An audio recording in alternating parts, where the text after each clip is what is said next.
Huwag naman parang linalaro yung saligang batas natin. Otherwise, we will become a banana republic. But before anything else, please don't forget to like, comment, share, and subscribe. Hit the notification bell so that you don't miss any uploads in the future. Without further ado, let's get on into the video. Thank you, Mr. Chairman.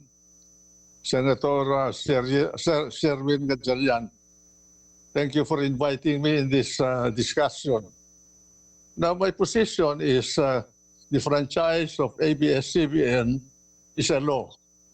And that law describes the privileges, the businesses, the activities, and the powers that the franchisee can exercise. And that law also circumscribes or establishes the limiting date when the privilege can be exercised by the grantee. In the case of abs-cbn, the law says your privilege to engage in the business of mass media broadcasting will end on May 4, 2020, period. It cannot go beyond that, and everything must stop. Congress must exercise the power of legislation either to terminate it really as it has been terminated by the law itself or extend it. No other power in our government has the right to extend it a minute or a second. The law must be obeyed, the Constitution must be enforced against anybody in this country. Thank you.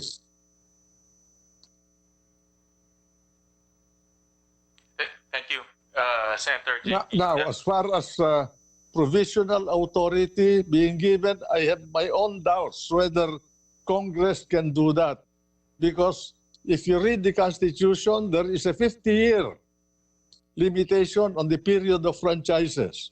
If you grant an extension, how are you going to treat that extension with respect to the period established by the Constitution with regard to the length of any franchise here? In fact, abs-cbn has been the oldest broadcast medium in the country. It started with Alto Broadcasting Station, which was given to Tony Quirino during the time of President Quirino. Then it was taken over by the Lopezes. And the Lopezes said the Chronicle Broadcasting Network. That is why you have abs-cbn. More than these things, these three stations have been more than 50 years. They've been extended now and then. Now it expired again, and it's being extended. It's up to Congress to extend it or not, and that is why we are in this very complex situation. And it is complicated by the fact that there is a pending case in the Supreme Court, which I think must be considered by Congress in acting on this, because although we have the principle of separation of powers between the three departments of government, the Constitution also requires that they must be coordinated so that they will not clash.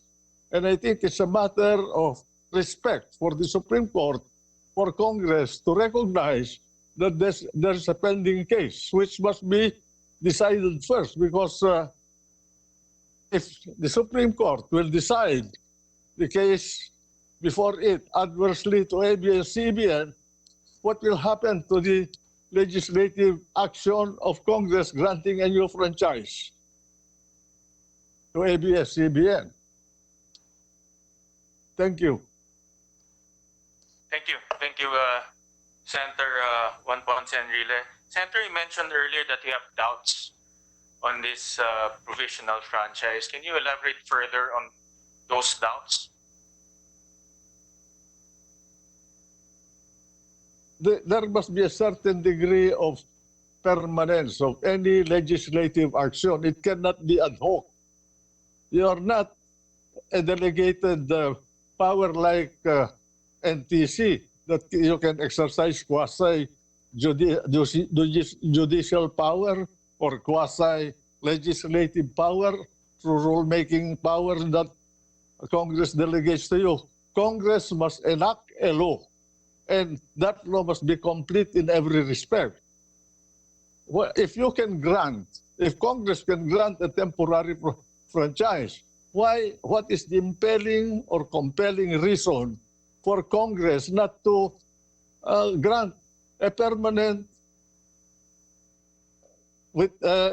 franchise with a reasonable period of 25 years?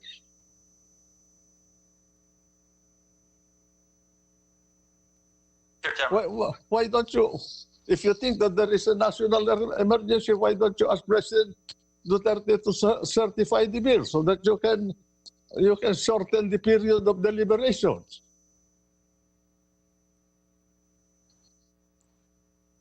Mr. Chairman, for former Senate President Enrile, it is your opinion, sir, that a provisional franchise may not be compliant with the provision of the Constitution on Congress having the power to grant legislative franchise. What if, because there's existing jurisprudence that the Senate, once it is transmitted to us, meaning the legislative franchise, we can even amend the House version or the House bill in its entirety. So what if they transmit to us House Bill 6732, granting a temporary or provisional franchise to abs-cbn, and yet the Senate has decided, as a body, has decided to amend the provisional franchise to make it as a full-time 25-year legislative franchise. I think it can be done, Mr. Senate President. And I would like to get your opinion if that is legally feasible or possible, Mr. Senate President. Thank you. Thank you, Senator Lacson. When the bill passes the House of Representatives and it gets into the jurisdiction of the Senate can overturn it. It can do anything it wants about it. You can extend that for 5 months or one year period to 50 years. You just comply with the 50-year limitation of the Constitution, and it will be constitutional. You can amend it, alter it, substitute a new bill. That is your power. The power of origination belongs to the House. Once it releases that the bill from there, it loses control and it goes into the hands of the Senate. Then you can do anything with that bill, and whatever is the difference between the House version and the Senate version will be tackled in a conference committee if you agree. If you don't agree, there's no bill. And this president can veto or approve the bill that will be agreed upon by the two houses. That's the principle of separation of powers and the balancing powers between the House and the Senate. One is not over the other. Yes, sir. Thank you, sir. What you're saying, sir, is if we agree with the House in granting abs-cbn a provisional franchise, we could also face constitutional challenge later on. But You if can we go. amend, You can go. 6732 and grant abs-cbn a permanent legislative franchise, then it's perfectly okay. Yes, that's perfectly okay. Thank you, sir. I'm sure the Supreme Court will sustain that. Thank you, Senator Juan Ponce Enrile. Senator, what is happening right now, no? And from what I understand in the lower house, is in order for EBS to temporarily operate without relinquishing further discussions on the original franchise, which is the 25-year franchise, they deemed it necessary to just approve a shorter term franchise. Hence what they call provisional franchise. This is their idea is to enact a 5-month franchise. This is enough time for them to deliberate. Well, the 5-month franchise is giving them enough time to deliberate the original 25-year franchise. So, in other words, this 5-month franchise is the standing franchise for now. But at the same time, they are also deliberating the original 25-year franchise. How do you reconcile this, Senator Senator Enrile? How do you reconcile there's a 5-month franchise and then the original 25 franchise? How do you reconcile this at the end? Alam mo, Mr. Committee Chairman, hindi ko maintindihan ano ba ang urgency nung prangkisa na ibibigay sa sa abs-cbn. Tapos na yung termino nila. Negosyo dapat hihinto. Ngayon, ang urgency ba niyan ay dahil kailangan malaman ng ating mga kababayan ang nangyayari sa ating bansa? My God! The nooks and corners of this republic is rich, not by television but by radio. Our people know what's going on all over the country because of radio.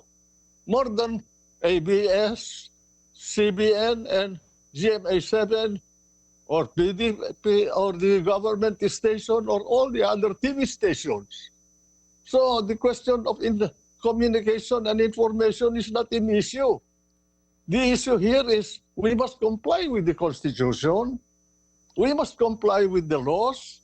We must follow the rule of law in the country so that huwag naman parang linalaro yung saligang batas natin. Otherwise, we will become a banana republic. What is the urgency? Why can you not give a permanent franchise to abs-cbn right away?